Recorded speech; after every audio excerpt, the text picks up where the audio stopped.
Muy buenas a todos y bienvenidos a este vídeo donde vamos a estar haciendo una pequeña masterclass o sesión, llamémoslo X, sobre las cuentas anuales en España en 2022.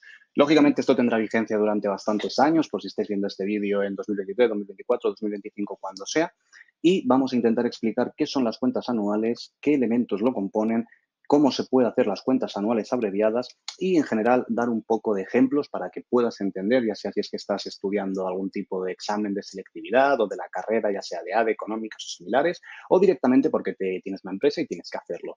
Entonces, vamos a empezar sin más dilación. Yo soy Nacho Portillo, por si no me conoces, yo soy ahora mismo profesor en la Escuela de Negocios de Barcelona, ENED, como ves por aquí, y además de esto soy graduado en ADE y graduado en Harvard Business School en mi posgrado en estrategias disruptivas. Pero vamos a empezar a hablar ya sobre las cuentas anuales como tal. Vamos a ver, antes de nada, los puntos que vamos a tocar hoy, que, como te decía, lo primero es definir exactamente qué son las cuentas anuales, porque tenemos que partir de una definición común. Luego hablaremos de cómo se formulan, el qué lo compone, vamos a ver diferentes ejemplos, tanto abreviados como no abreviados. Luego vamos a ver una pequeña sección que he llamado Rizando el Rizo, para aquellos que queráis ir a algo un poquito más avanzado, un poquito más complejo. Y, por último, os voy a poner una pequeña tarea para casa, para que luego lo hagáis y, oye, a ver si habéis aprendido bien cómo se hace esto. Si alguno tiene curiosidad, la mayoría de sitios donde puedes aprender todos los que tengan que ver con cuentas anuales, todo lo que tenga que ver con auditorías y demás, el mejor sitio probablemente es el Instituto de Estudios Fiscales, aquí en Madrid. Aquí tenéis una foto mía en la que estoy yendo allí y sin duda os recomendaría que os apuntéis a cualquier tipo de cursos similares si queréis un interés en dedicaros a esto y trabajar de esto de una manera profesional y una manera un poquito más compleja. Entonces, vamos a hacer este vídeo de menos a más. Vamos a ir de más fácil a más difícil, ¿vale? Entonces, antes de nada, tenemos que definir lo que os he dicho, las cuentas anuales. No son más que un conjunto de documentos contables que toda sociedad en España está obligada a depositar en el registro mercantil. Básicamente, las cuentas anuales lo que vienen a ser es como un chequeo, una serie de datos que tenemos que tener los ciudadanos, ya sea pues porque, por ejemplo, vamos a invertir en esa empresa o porque esa empresa nos afecta, ya sea porque somos empleados, ya sea porque nos debe dinero, ya sea porque vamos a hacer un negocio con ellos. Las opciones son infinitas. Entonces, como te digo, las cuentas anuales es un documento público. Muy importante esto, luego veremos por qué. Pero es un documento público, ya que al ser inscrito en el registro mercantil y después de esto, al darse publicidad del mismo por el registrador, pasa a considerarse un documento público. Y antes de nada, por supuesto, si tú quieres las cuentas anuales de cualquier empresa que esté en España, si las ha depositado, recuerda que solamente tendrás que ir al registro mercantil de la comunidad autónoma en la que esté censada esa empresa y pagar unos 7, 8 euros más o menos. También tenéis un montón de páginas en Internet para hacerlo por si os apetece. Tendréis algún enlace abajo, ¿vale? Entonces, lo más importante, ¿qué componen las cuentas anuales? Pues os lo voy a poner por aquí. Y principalmente, siempre que hablemos de cuentas anuales, vamos a hablar de 5 documentos. Vamos a hablar del balance, del estado de cambios en el patrimonio neto, del estado de flujos de efectivo, de la cuenta de pérdidas y ganancias y de la memoria. Ahora, mucha gente empezará a preguntarse, ¿pero esto es obligatorio siempre? Bueno, en principio sí. Es decir, las cuentas anuales como tal, todas las empresas tienen que presentarlas, pero hay una serie de condicionantes para que tú puedas formular lo que se llaman cuentas anuales abreviadas. Seguramente sabes que en España no somos un país, bueno, y en muchos países del mundo también, no solo aquí, pero no somos un país donde especialmente haya muchas grandes empresas. Al contrario, más del 98%, 97% si no me equivoco, del tejido empresarial son empresas que son autónomos y pymes o empresas familiares. Con lo cual, las cuentas anuales en su versión más compleja, que ahora veremos ejemplos de nuevo para que te puedas hacer una idea, imagínate que eso se lo pidieran a una empresa de 2 personas que obviamente no llegan unas cantidades que tuviera que ser importante. Entonces, vamos a irnos a la ley. En esta ocasión nos vamos a ir al texto refundido de la Ley de Sociedades de Capital y concretamente vamos a ir a los artículos 257 y 258, que son los que hacen mención tanto al balance y estado de cambios en el patrimonio neto abreviados como a la cuenta de pérdidas y ganancias abreviadas. Lógicamente, no me voy a poner a leer el artículo delante de ti, simplemente pasa el vídeo páusalo, perdón, y puedes ver exactamente cuántas son las partidas, pero sí te voy a dar un pequeño truco, un pequeño truquito mental que nos ayuda mucho a los que tenemos que saber este tipo de datos y cuando mezclas muchos es difícil. Mira, es muy sencillito porque tanto aquí en el 257 como en el 258 verás que nos dicen que para poder presentar estas cuentas abreviadas tienes que cumplir 2 de los 3 requisitos que aparecen aquí durante 2 ejercicios consecutivos. Entonces, lo que tú tienes que acordarte es de que siempre se duplican. ¿A qué me refiero? Fíjate cómo aquí nos ponen en el primero que el total de las pérdidas de activo no supere los 11.400.000 y que el importe de su cifra anual de negocios no supere los 22.800.000. Fíjate que es simplemente 11,4 multiplicado por 2. Pero si nos vamos al anterior, que lo puedes ver conmigo aquí, Vemos que para poder formular el balance y estado de cambios en el patrimonio neto abreviados, tenemos tres condiciones de nuevo y tenemos aquí, por ejemplo, el activo no supere los 4 millones y el importe neto de la cifra actual de negocios 8 millones de euros al multiplicar por 2, ¿vale? Y luego la tercera condición siempre es el número de trabajadores medio, que tiene que ser inferior a 50. Esto, lógicamente, hoy en día es un poquito difícil porque tenéis que pensar que cuando se hacen este tipo de leyes, tú tienes un tráfico económico que es muy distinto al actual. Me explico. Hoy en día, las grandes empresas no necesitan tantos empleados. Es decir, este tercer apartado, el número de trabajadores empleados durante el ejercicio no sea superior a 50, básicamente lo que intenta ver es si tú has contratado a mucha gente media, es decir, no tienen por qué ser indefinidos ni muchísimo menos, puede ser gente que haya trabajado en tu empresa durante el año. Quiere decir que si tú necesitas mucha gente trabajando para ti es que tu empresa es grande, pero recuerdo que hoy en día las mayores empresas son las empresas tecnológicas, son aquellas empresas que no requieren especialmente tanto de capital humano como sí que pueden requerir de un capital pues, de otro tipo, como puede ser algún tipo de programas, etcétera, para realizar estos trabajos. Pero bueno, ya hemos visto cuáles son las condiciones para poder formular las cuentas anuales abreviadas. Lógicamente, las cuentas anuales abreviadas son mucho más fáciles. Vamos a ver ejemplo, de nuevo, me repito más que un pimiento, pero es que es la verdad. Vamos a ver que es un formulario muy sencillito de realizar. Pero sí que os diré que todas estas cuentas como tal, lo que se tienen que hacer es durante el ejercicio económico, utilizar diferentes software de contabilidad, el que a ti te guste más. Tienes un montón de ellos que son gratis, como puede ser ContaPlus, como puede ser Contasol. Contasol es gratuito, ContaPlus no, si no recuerdo mal. Y además la mayoría de estos también tienen para nóminas y todo lo demás que vas a necesitar si estás gestionando una sociedad. Entonces, una vez ya lo sabemos, vamos a seguir viendo y vamos a avanzar. Tenemos que hablar un poco de las sociedades mercantiles y civiles. Esto es un poco complicado, vamos a pasar un poquito rápido, pero sí que quiero decir una cosa y es que cuando hablamos de sociedad mercantil es lo que comúnmente todo el mundo entiende por empresa. El problema es que cuando hablamos de empresa, y sin ánimo de entrar en los temas que voy a hablar ahora, que son un poco más sencillos, pero que ya he comentado en otros vídeos, la gente tiende a equivocar y pensar que es lo mismo el ser autónomo que el tener una sociedad mercantil, que tener una sociedad civil, y que incluso dentro de las sociedades mercantiles es lo mismo tener una SA que una SL, cuando hemos visto que no, tanto por responsabilidad como por tipo de capital, por cómo fluye, por un montón de cosas más. Entonces, sin meternos tanto en eso, sí que vamos a hacer una diferenciación rápida entre mercantil y civil. Las sociedades civiles son un poquito raras, ¿vale? Las sociedades colectivas y etcétera son básicamente, por definirlo así, un acuerdo que pueden hacer dos personas donde ponen en común un capital para un objeto dado. Cuando hablo de objeto, no me refiero a una botella de agua o un coche, o lo que sea así. Un objeto es un interés, es decir, quieres hacer algo. Las sociedades civiles tienen una cosa interesante y es que no tienen por qué ser un objeto mercantil, al contrario, puede ser cualquier otro tipo de objeto e incluso pueden no tener personalidad jurídica. No obstante, yo no recomendaría a nadie, ya os lo digo en este vídeo, el hacer una sociedad civil ni una sociedad colectiva porque lo podéis hacer sin ningún problema, pero fijaos mucho en los límites de la responsabilidad porque eso puede ser complicado. Si veo que esto os gusta, me lo dejéis en comentarios y hacemos un vídeo solamente hablando de todos los tipos, mira, todos los tipos de sociedad que hay en España, con ejemplos. Pero bueno, volviendo a la mercantil, sí que vamos a hablar muchísimo de las mercantiles en este vídeo. Ya has visto que me he referido al texto refundido de la Ley de Sociedades de Capital.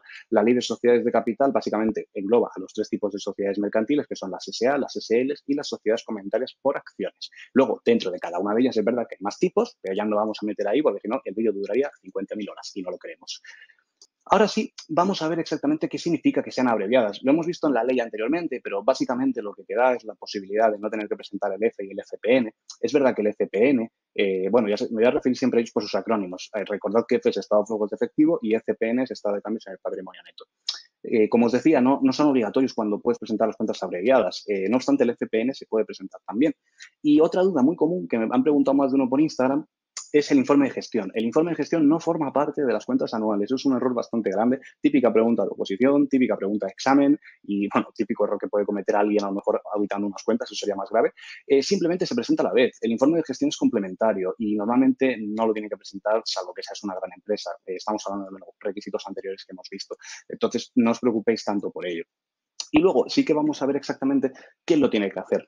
Esto, de nuevo, puede ser un poquito complejo, pero recuerda que en las sociedades, principalmente, ahora voy a hablar siempre de mercantiles, pero esto pasa también en las civiles, pero en las sociedades mercantiles tenemos una cosa que se llaman los administradores, ¿vale? El órgano de administración son aquella persona o personas que se encargan, como su propio nombre indica, de administrar la empresa. También entre ellos está, lógicamente, una obligación que es la de formular y presentar las cuentas anuales. Deben hacerlo en los 3 primeros meses de la finalización del ejercicio. Normalmente el ejercicio económico finaliza el 31 de diciembre, con lo cual tendréis que presentarlo en los meses de enero, febrero y marzo. Y aquí surge una pregunta. ¿Qué pasa si no lo haces? Pues, lógicamente, lo primero que va a pasar es que te va a caer una multa. Es decir, te van a poner recargos y sanciones. Pero sí que es cierto que si esto sigue pasando, llegará a pasar una cosa que es el cierre de hoja registral. El cierre de hoja registral, básicamente en el registro mercantil, aunque ya no se hace así, pero había una hoja, por así decirlo, ¿vale? Imagínatelo de una forma muy sencilla, como una hoja de un libro contable, donde cada empresa teníamos nuestra hoja, por así decirlo, ¿vale? De nuevo, esto ya hoy en día no es así, es todo informatizado, pero los conceptos se siguen utilizando así. Entonces, la hoja registral no era más que la hoja, pues, por ejemplo, de Nacho Portillo SL. Y entonces ahí, en esa hoja registral, se iba apuntando, pues, todo lo que yo hacía como empresa que tenía que estar en el registro mercantil. Ojo, pues, por ejemplo, aumentos de capital social, cambios de denominación, declaración de unipersonalidad, todo ese tipo de cosas que por ley, que de nuevo, ¿qué ley va a ser? Pues el TRLSC, que lo hemos visto antes, todas esas cosas que por ley nosotros tenemos que inscribir en el registro mercantil. Lógicamente, pues si una empresa compra un Ferrari, pues no tiene que inscribirlo en el registro mercantil, pero sí que tendrá que inscribir las cuentas anuales y ahí tendrá que aparecer ese Ferrari valorado, tal y como lo pide el Plan General de Contabilidad. Pero bueno, lo hacen los administradores. Para responder a la pregunta, normalmente lo que sucede es que existe la figura del auditor, que lógicamente el auditor, pues el Instituto de Estudios Fiscales o en el ICAC podéis aprender y podéis formaros como auditores. Y en este caso, lo que hace el auditor es las cuentas, por así decirlo. Es decir, es la persona encargada de aportar su conocimiento y su experiencia para que luego los administradores puedan depositar esas cuentas. Lógicamente, en este caso, sí que es verdad que los administradores no tendrían tanta responsabilidad sobre esas cuentas porque, aunque ellos serían los responsables últimos, ya que tienen que estar encargados de la revisión y todo el tipo de auditorías que puedan encargar para confirmar que están haciéndose bien las cuentas anuales, sí que es cierto que aquí el auditor que hiciera estas cuentas anuales mal, lógicamente ya entramos en un mundo de lo que es mal, pues lógicamente tendría responsabilidad también, ¿vale? Pero vamos, el resumen más básico es que os pueden revocar el CIF, básicamente que os cierra la empresa, el cierre de la hoja registral, que esto a mí me parece una tontería porque os siguen dejando hacer lo más importante en una empresa, que es poner y quitar administradores, poner y quitar apoderados, directivos, etcétera.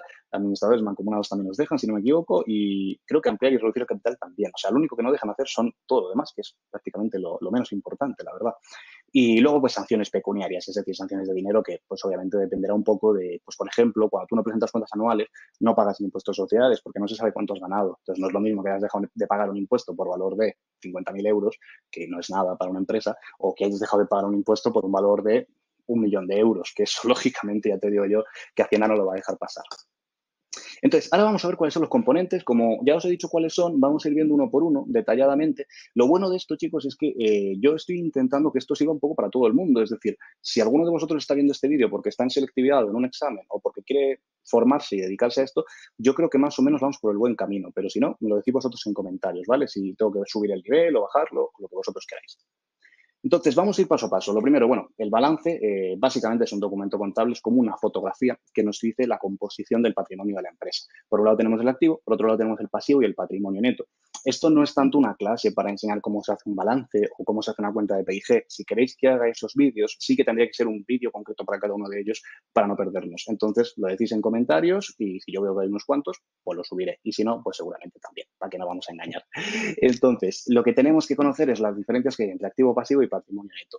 Y otra cosa muy importante que tenéis que tener en cuenta, lógicamente, es que el balance ha de cuadrar. Es decir, la suma del activo total, la que veremos abajo, contrapuesta contra la suma de patrimonio neto y pasivo, deben coincidir, debe ser la misma. Eso es lo que se llama que cuadre un balance. Y esto tiene que ser así básicamente por una cosa que es el principio de partida doble en contabilidad. Es decir, debería haber. Pero, de nuevo, no vamos a meternos ahora en temas de contabilidad porque estamos hablando solamente de cuentas anuales, no estamos hablando de todo lo demás.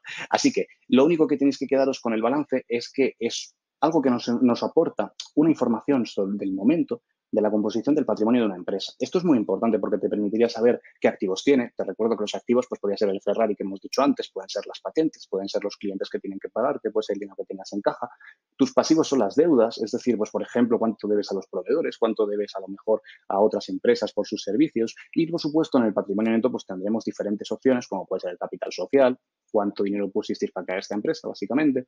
Luego también pues tendréis diferentes conceptos ya de su padre y de su madre, pues primas de emisiones, tenéis un montón de tipos de reservas, de capitalización, pero no nos vamos a meter tanto en eso como digo. Entonces, ahora vamos a ver un ejemplo. Este es el ejemplo típico de balance que se suele enseñar en el instituto y en primero de la mayoría de las carreras de ADE, economía y similares que tengan contabilidades. Como vemos, es algo muy sencillo. Como os decía, tiene que cuadrar. Izquierda y derecha vemos que es 116.000. Y luego sí que una cosa también importante que también os pueden pedir a lo mejor en un examen de selectividad o de la o de la facultad seguro, vamos, pero del instituto y demás, es que en este caso los activos se tienen que ordenar de menos líquidos a más líquidos. Si os fijáis, siempre abajo del todo tendremos bancos y caja, principalmente son los dos tipos de cuentas donde tenemos el dinero en efectivo. Ese dinero no necesitamos transformarlo porque ya es efectivo como tal.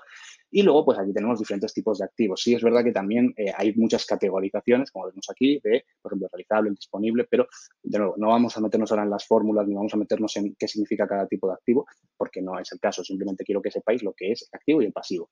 Este tipo de balances son, pues obviamente, muy fáciles de hacer. Los puede hacer hasta un chico de 16 años en su casa sin problema. Ahora sí, vamos a ver un poquito algo más complejo. Aquí tenemos a la Corporación Andina de Fomento y tenemos las cuentas auditadas por Deloitte. Tenéis aquí el QR por si queréis echarle un vistazo. La verdad que os lo recomiendo. Está bastante bien. Es el Banco de Desarrollo de Latinoamérica.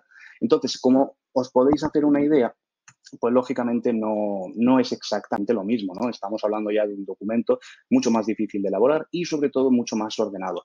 Aquí, lógicamente, también tenemos pues en el ejemplo que os he puesto antes, aquí tenemos una empresa que no tiene prácticamente nada, esta de situación de componentes S.A. Y aquí tenemos a la Corporación Andina de Fomento, que lógicamente estamos hablando de decenas de millones de dólares americanos. Entonces, bueno, simplemente para que veáis la diferencia. Ahora, si nos venimos a España, que también es interesante, vamos a ver un balance abreviado, que es lo que os decía antes. Aquí lo tenéis, es bastante sencillo, yo creo. Esta información, como os digo, esto es prácticamente un formulario que tú vas rellenando, pero esta información ha de ser volcada. Es decir, tú debes tener en tu contabilidad, normalmente esto ya se hace en ordenadores, lógicamente, pero antes se hacía en libros. Entonces, esto tú lo vuelcas, es decir, vuelcas los datos, pues, por ejemplo, esta de aquí de activo no corriente, 24.713, esto lógicamente tú la has sacado de tu apartado de contabilidad y luego lo presentas. Lógicamente también tenemos los 2 años, 2016 en este caso, para que puedas ver cómo ha aumentado o disminuido esas partidas.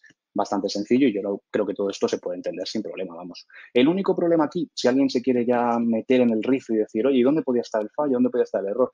Los problemas más habituales, tanto en institutos como en carreras, como incluso en trabajos, es no saber dónde poner ciertos activos o ciertos pasivos o ciertos patrimonios netos en grupos de cuenta. Es decir, tienes que saber englobarlos y encajarlos. Para eso, lógicamente, no es que tú digas dónde irá, pues, por ejemplo, la prima de emisión. No, lógicamente, en el Plan General de Contabilidad viene todo muy bien explicado y todo muy bien reseñado, donde existe, pues, donde tenemos que poner cada partido y cada cuenta.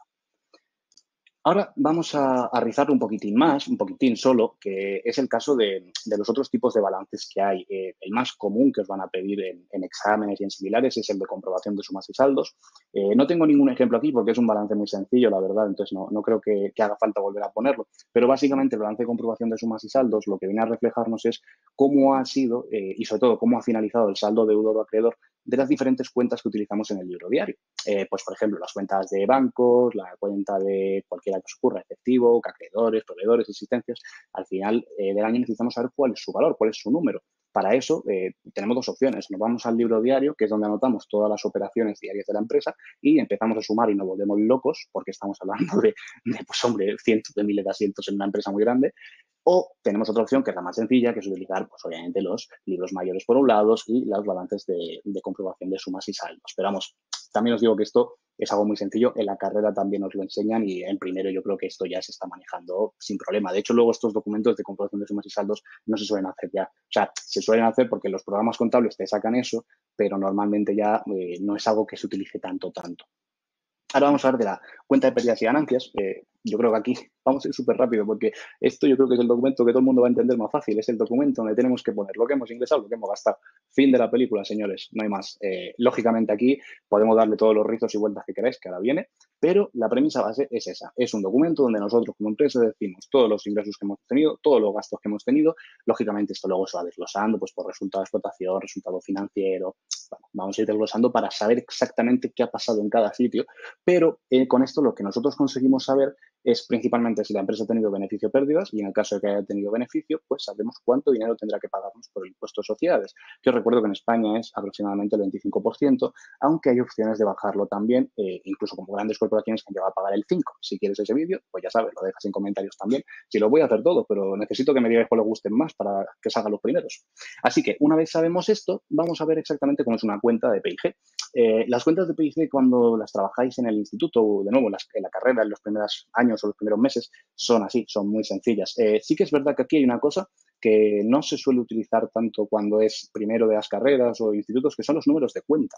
Si os fijáis a la izquierda, aunque se vea un poquito mal, ya me perdonaréis, pero es que es una imagen de Google, vemos que aparece el número de cuenta. Esto es un número que el Plan General de Contabilidad da a cada cuenta que pone en su listado. Este listado de cuentas, este cuadro de cuentas, mejor dicho, que es tal como se le llama, está dividido en diferentes subgrupos. Esto nos ayuda a los profesionales que trabajamos en estas ramas a identificar rápidamente qué tipo de cuenta tenemos que utilizar. Pues, por ejemplo, la cuenta del grupo 7 son todo ingresos y la cuenta del grupo 6 son todo gastos. Pero también al final de la cuenta del grupo 6 tendremos pues aquellos gastos que funcionan como ingresos. Aunque esto es un poco más complicado, ya lo explicaremos si no en un vídeo. Pero vamos, os lo digo para que yo sí que os recomiendo a todos los que me estoy viendo, si estáis estudiando AVE, si queréis estudiar una carrera similar, contabilidades, etcétera, aprendeos los números de cuenta, pero no los memoricéis, sino que tenéis que intentar entender cómo funcionan, es decir, el grupo 1, el grupo 2, el grupo 3, y a partir de aquí va a ser mucho más fácil. Y luego, de verdad, te los vas a memorizar sin quererlo, porque vas a hacer tantos supuestos, vas a trabajar tanto con ello, que te acuerdas de todo sin ningún problema. Ahora, bueno, lógicamente vemos aquí el impuesto sobre beneficios, vemos que tenemos en este caso el resultado del ejercicio, vemos que lógicamente las cifras que son negativas se ponen entre paréntesis, ¿vale? Para diferenciarlas y en este caso, pues nada, tenemos un impuesto de beneficio de 80.000 euros y un resultado pues normalito.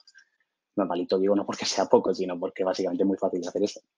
Aquí sí que tenemos una cuenta de pérdidas y ganancias abreviada, de nuevo, de los años 17 y 16. Y bueno, a ver, aquí tenemos una cosa importante, no sé si os fijáis, pero esta empresa ha pasado de 2016 de ganar, bueno, perdón, de ingresar 128.000 euros a ingresar 5,4 millones, ¿eh? Poca broma, la verdad. Pero bueno, lo que como podéis ver aquí es la cuenta de pérdidas y ganancias de pymes abreviadas, en este caso son unas cuentas que saca el Registro Mercantil de Madrid y pues aquí podéis ver pues cómo se van sumando, por ejemplo, vemos aquí el resultado de explotación, que esto es muy típico, nos ponen 1, más 2, más 3, más 4, esos son los epígrafes, ¿vale? Veis que arriba también lo pone a la izquierda. Esto es para facilitar el cálculo, como os digo, aunque se piense que no, las cuentas anuales no intentan ser malas para las empresas, al contrario, quieren ser buenas con ellas y con los accionistas y con aquellas personas que de verdad queremos que las empresas funcionen y cumplir con la ley. A aquellos que no, pues hombre, le va a costar un poquito más. Ahora vamos a ver aquí una cuenta de PIG no abreviada. Aquí tenemos las de Telefónica en sus cuentas anuales de 2013. Vemos que lo pone ya en millones de euros. Sí que es verdad que el registro mercantil, las cifras que vemos aquí, pues ese 11.003, 687, en función de la facturación de tu empresa, te deja expresarla en euros, en miles o en millones, para que no sean pues unos chorizos de números increíbles con los que no se puede trabajar. Entonces, como podéis ver aquí, pues lógicamente, aparte de que está mucho mejor hecha en el formato, esto es básicamente porque lo habrá hecho algún tipo de empresa auditora, como puede ser KPMG, Ernst Young o alguna de estas, o incluso su propio departamento. Eso no tiene tanto que ver, simplemente es como ponerse guapo para ir a una fiesta. Lo importante es lo que pone aquí, los números. Entonces, aquí, pues vemos, por ejemplo, que Telefónica S.A., al ser una gran empresa, pues tiene prestaciones de servicios en empresas del grupo y asociadas. ¿Eso qué quiere decir? Quiere decir que ella le está prestando un servicio a una empresa dentro de su grupo por el cual le está cobrando un dinero. Y ahí deberíamos preguntarnos, pues, por ejemplo, si ese servicio de verdad lo necesitaba esa empresa, si el precio es un precio de mercado o si en el fondo lo que están haciendo es simular que dos empresas del mismo grupo, pero dos empresas están diciendo, oye, que me hace falta, te compro a ti, perfecto, te lo vendo. Ya, pero si no le hacía falta y le has pagado un sobreprecio, probablemente lo que estás haciendo simplemente es mover capitales de una empresa a otra con una intención que todavía no se sabe, pero que probablemente sea mala. Esperamos que no tiene por qué, que quiere decir que Telefónica seguramente no ha hecho eso, ¿vale? Simplemente os lo digo como cuando ves unas cuentas anuales y empiezas a pensar un poco dónde puede estar el truco, por así decirlo, ¿vale? El truco del almendruco. Bueno, esto ya lo tenemos y ahora vamos a ver este truco también, que es básicamente cómo se puede utilizar las cuentas anuales en beneficio de aquellas personas, tampoco voy a detallar mucho esto, pero de aquellas personas que quieran pagar menos impuestos y demás. Esto, lógicamente, no hay que ser un genio para saber cómo se haría. Sí que ser un genio para saber cómo se hace en el plan general contable, pero eso no lo contaremos aquí. A lo que me refiero es que si alguien tiene una mala intención, es muy fácil hacer unos gastos muy grandes o, por ejemplo, una cosa que se hace mucho es las amortizaciones, que para el que no lo sepa, básicamente una amortización es como si tú tienes un coche y dices, vale, pues me ha costado 10.000 euros, me va a durar 5 años y cuando pasen esos 5 años va a tener un valor que se llama valor residual de el que sea.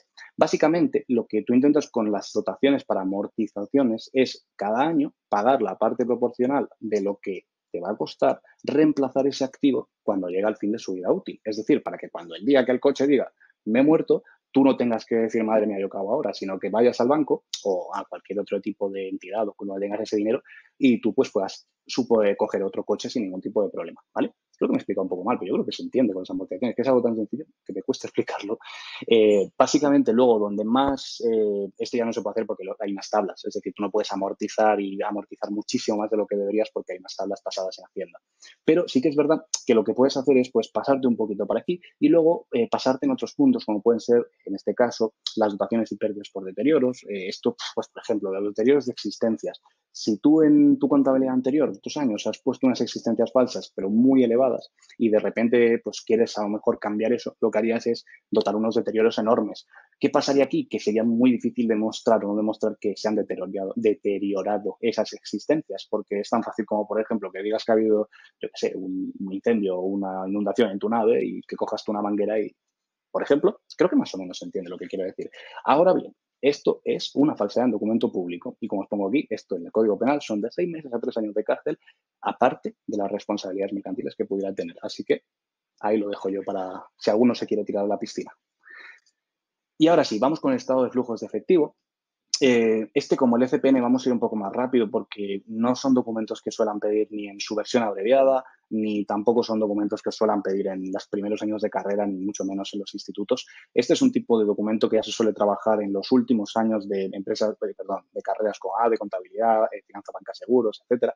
Y básicamente en este, pues lo que vamos a ver es cómo están los flujos de caja de la empresa. Esto es algo muy importante y tiene dos motivos. Uno es porque, lógicamente, tenemos que poder conocer o poder tener otro punto de vista sobre la liquidez de la empresa, porque estamos hablando de grandes empresas que mueven grandes cantidades de dinero y como lógicamente sabréis, el dinero no está parado en un sitio, el dinero tiene que estar moviéndose, ya sea en una inversión, ya sea porque vas a invertir en un instrumento financiero, porque vas a invertir en una empresa de grupo, porque vas a comprar mercaderías, porque vas a comprar lo que sea. Es decir, la mayoría de empresas están muy apalancadas, eso no es malo, ya haremos un vídeo de apalancamiento financiero y lógicamente esto sí que tiene un riesgo y es que en un momento dado, si no tienes esa liquidez, puede ser que eso sea lo que te rompa, que esto es lo que le ha pasado a muchas empresas, que son solventes, es decir, son empresas que a largo plazo pueden responder por sus deudas, pero a corto plazo no, porque no tienen liquidez. ¿Y qué pasa? Pues que se mueren. Y eso se lleva por delante a todos los trabajadores, a todos los accionistas y a todas las personas relacionadas con esa gran empresa. Y eso pues no le gusta a nadie. Aquí tenemos un ejemplo de F, muy sencillito, la verdad. O sea, como podéis ver al final, la mayoría de veces que se enseñan esto por primera vez son tablas, que pues, son muy fáciles porque tenemos diferentes epígrafes, que además de ello, estos epígrafes los tenéis en internet, ¿vale? O sea, yo no los pongo como tal porque los tenéis ahí, pero vamos, básicamente es coger estas cuentas e ir sumando o restando. Yo no creo que no tiene mucho lío. Sí que es verdad que aquí luego pues deberíais conocer cómo funciona cada una de estas cuentas y para eso, pues, de nuevo, el Plan General de Contabilidad, que también es gratuito, lo tenéis en internet, en el BOE, sin ningún problema. Ahí viene todo muy bien detalladito. Y aquí vamos a ver un F, pues de nuevo, de la Corporación Andina de Fomento. No vamos a pararnos muchos aquí, pero vamos, os hacéis una idea, ¿verdad? O sea, la diferencia es más que notable. Esto no quiere decir que esto sea mucho más difícil. No es que sea más difícil, es más complejo. O sea, lógicamente es más difícil en la dificultad en el tiempo que te pueda llevar y en los errores que puedas cometer. Pero el método es el mismo. La diferencia es que aquí, pues en vez de a lo mejor tener 4 o 5 puntos en los que fijarte, tienes 400. Entonces, lógicamente, pues te va a llevar mucho más tiempo, hay más opciones de que la cagues y hay muchas más opciones de que haya algún tipo de cuenta o algún tipo de epígrafe que no conozcas, que hay pues un tipo de legislación específica o algún tipo de actualización, algún tipo de novedad que, pues por lo que sea, tú no la has estudiado o no te acuerdas y pues cometes un error de valoración o un error de inscripción. El IFE es importante, ya os digo, por dos cosas. Primero, por lo que hemos comentado de la liquidez, de que al final pues, es muy importante que una empresa pueda responder a corto plazo y que podamos entender cómo funciona su flujo de caja. Pero también es importante porque, como os he dicho antes, el efectivo es lo que es más fácil de mover de un lado a otro. Entonces, básicamente, si queréis resumirlo de esta manera sencilla, en el EFE lo que se busca es saber exactamente cuál es el flujo de caja de la empresa, cómo ha cambiado durante el año y el destino y origen de esos flujos de caja. También porque el dinero en efectivo, como seguro que os imagináis también, está muy vinculado a las actividades delictivas y al blanqueo de capitales, porque cuando es un dinero que tiene que estar OTC, over the counter, que se llama, es decir, sumergido en efectivo, en dinerito, vamos, pues al final nosotros ¿por qué no lo llevamos al banco? ¿Por qué no lo metemos en algún sitio para tener más seguridad? Porque no podemos justificar de dónde viene, básicamente. Entonces, por eso el EFE es tan importante. Ahora, vamos a ver el FPN, que ya os digo, vamos a pasar un poquito rápido porque es un poco más complejo, es bastante raro que lo tenga que presentar una empresa y también que os lo pidan en un examen, es algo que, de nuevo, estéis en los últimos años de carrera. Y aquí sí que antes de hablar del estado de cambios en el patrimonio neto, pues tenemos que hablar del patrimonio neto, porque si no, no tiene sentido que nos pongamos a hablar de ello. En el patrimonio neto figuran pues obviamente una gran cantidad de cuentas, pero yo creo que las más importantes o las que más vais a utilizar es el capital social y las reservas. Entonces, en el estado de cambios en el patrimonio neto, lo que se intenta ver es cómo ha variado, por ejemplo, el capital social, si ha habido aumentos, si ha habido primas y emisión, si ha habido algún tipo de reducciones, porque si, por ejemplo, algún tipo de empresa ha hecho algún tipo de ampliación o de reducción para comprar o vender sus propias acciones, que eso hay un límite de autocartera, es decir, de cuánto puedes comprar de ti mismo, ¿vale? Pues, por ejemplo, si haces una emisión de acciones en su día y luego pues quieres comprárselas a la gente que lo tiene, hay unos límites y está muy tasado. Sobre todo en las SAs, ya os digo yo que esto empieza a ser una locura, porque en las SLs hay más, es más facilito todo, pero en las SAs, sobre todo en las que están en bolsa, en las cotizadas, ya obviamente eso es otro tema.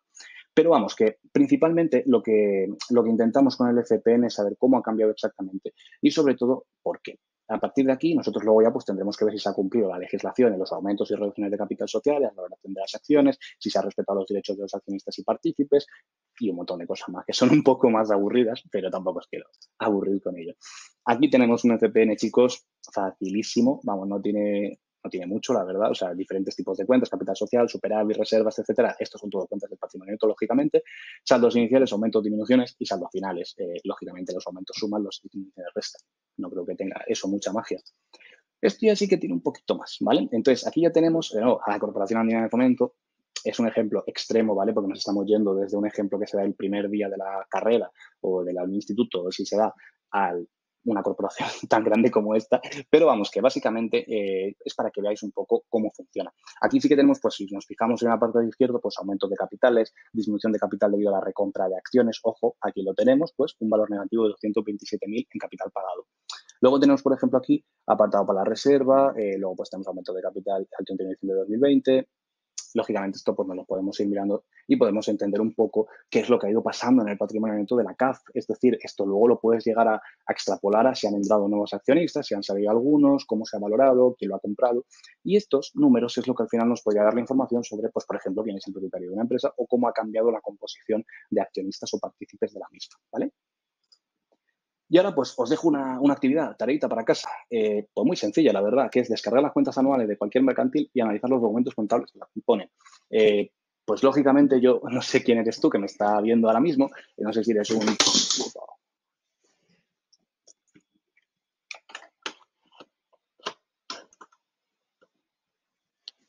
Ahora sí, perdón.